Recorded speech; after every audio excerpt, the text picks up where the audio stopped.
How to use Zapier Webhooks. So to start, what we need to do is to open our browser and then search for zapier.com. After that, we will be automatically redirected to their website. Once we're here on the website, make sure that you are logged into your account. After logging in, simply tap on the Create option and then tap on the Zaps option. In here, we'll have to tap on this Trigger option. After that, a pop-up menu will appear and then select on this Webhooks option. After that, we'll have to go on the right part of the screen and then under Trigger Event, tap on this one and then tap on the Catch Hook option. After that, tap on Continue.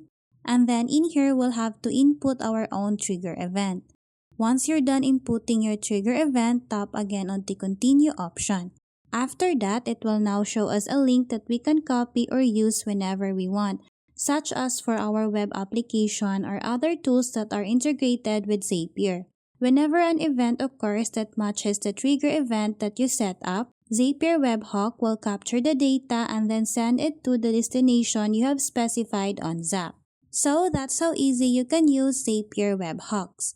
Thanks for watching, and if you find this video helpful, please don't forget to subscribe, hit the like button and then the notification bell so you won't miss any of our future videos. See you on the next one!